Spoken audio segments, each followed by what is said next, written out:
This is a 100-year-old resonator guitar made by Regal Music Instruments sometime in the 1920s or 30s. I picked this guitar up on eBay for probably like 150 bucks. It's obviously in really rough shape, but today we're going to try to glue it back together and see if it'll play. But somebody really loved this guitar. You can see on the first few frets here, the play wear on the fretboard. Somebody was playing chords here for hundreds of hours probably, and the back of the neck is so smooth and worn down from years of playing, but I thought the guitar had an amazing look. You can see this metal cover with the crescent moon and stars on it, and the guitar just had an amazing patina to me, so I picked it up, and today we're going to try to glue back together this fretboard that's totally broken apart, and I have the original pieces here that came with the guitar, as well as the original nut and some screws and missing frets as well. So we're going to see what we can do to put this guitar back together the best we can and string it up and play it and see how it sounds. So I'm going to set up a little workspace here and we'll get to it. Okay, so I'll show you what all we've got to do today. I've got all the pieces here to the fretboard that we can glue back in place,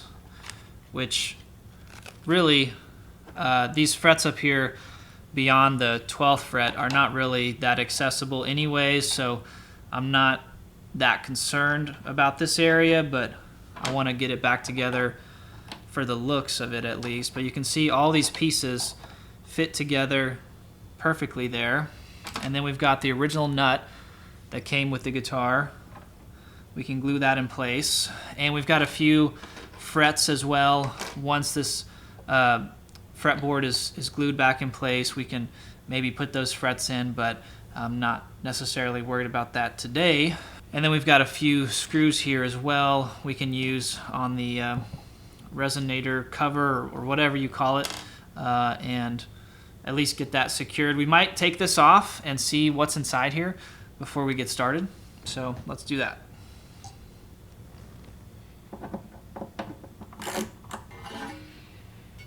So check that out. I've never seen anything like that before. So cool looking to me. And then inside we have this cone. If you guys are more familiar with these guitars or this guitar specifically, please drop us a comment and let us know. This is what amplified the sound back in the day. This is before guitars had pickups and you had amplifiers back in the 1920s. So we've got the bridge here, which hopefully is going to work. There is an adjustment screw in the center, so we can hopefully raise the action if we need to. Inside, it's a really simple construction. There's not any bracing really that I can see, so I do have some concern whether or not this guitar is going to hold together. I just noticed this actually on the cover here. It says licensed by National Dobro Corporation. That's an interesting piece of history. Of course, National is one of the greatest brands for resonator guitars, so maybe there is a connection here with this brand and the Regal brand that we see on the headstock. Now let's go ahead and try to glue these pieces back in place as best I can, and hopefully clamp it down, and we'll also glue the nut back in place here.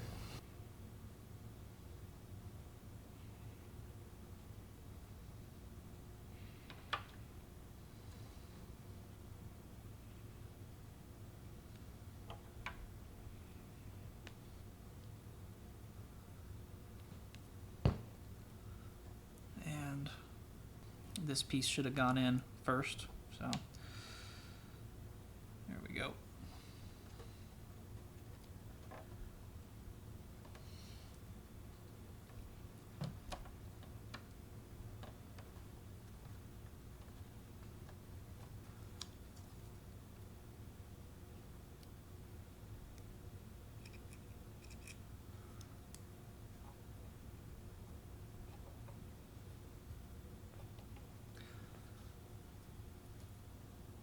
There's one fret here that's kind of sticking out, so I'm going to file that down.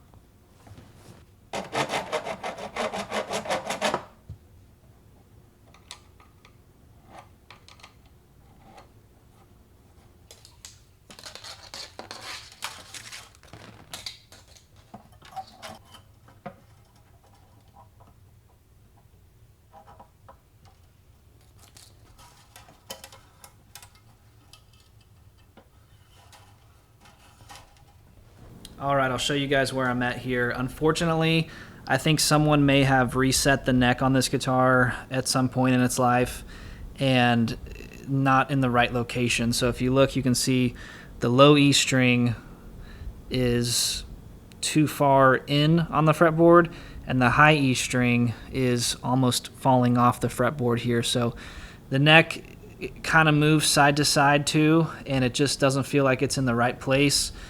I had to really raise the action here on the bridge as it's maxed out to make it work.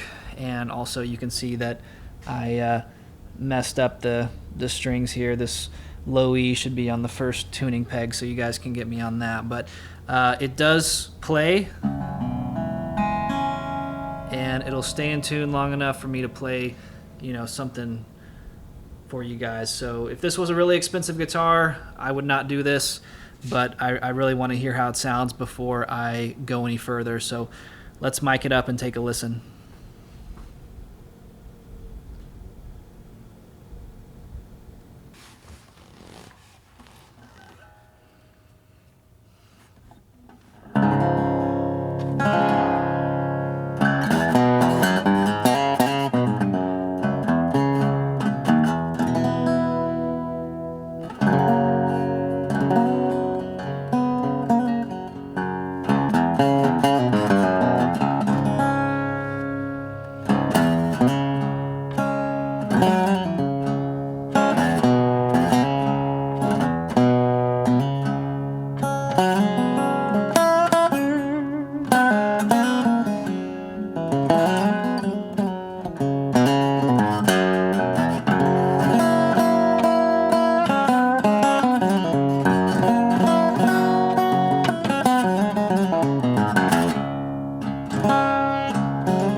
All right, there you have it. It's about the best I can do currently with the way the neck is and the action.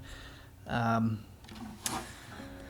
think it sounds pretty good, but I'd love to hear from you guys what you think. Is this guitar worth pursuing? I mean, as far as the value of this guitar goes, I don't know how much it's worth. I don't think these bring a whole lot of money. Maybe somebody out there knows more than I do, and please leave a comment, but I really wanted to see if the sound was there, and to me, I think it is. It sounds like a, old blues song. So if you guys want to see me put some work into this thing and hopefully reset the neck and make it really playable and stay in tune and intonate properly, then drop a comment and let me know, and maybe I'll figure that out. The tuners are not very good, honestly. It took everything I had to try to turn these gears and not break the original buttons. So hopefully, I could get some kind of replacement there. I'm going to have to reset the neck and, pretty much do a full refret, new nut. I'm going to have to custom make some kind of bridge to go in here. This seems to be like a wooden bridge underneath here, and it's just, it's, you know, it's been played for decades, so it's got to go. But other than that, I think the bones are there. There's a lot of areas where this laminate needs to be glued down again, but I think it sounds really good. So I've never had a resonator myself. Of course, I've played them here and there, and you know, a lot of those old Nationals are metal bodies, which sound really cool. They have a unique sound, but this guitar to me sounds different, having a wooden body. I think it has a really interesting sound, and so you guys let me know what you think, and maybe we'll see another episode on this old Regal guitar. But until next time, see you guys. Peace.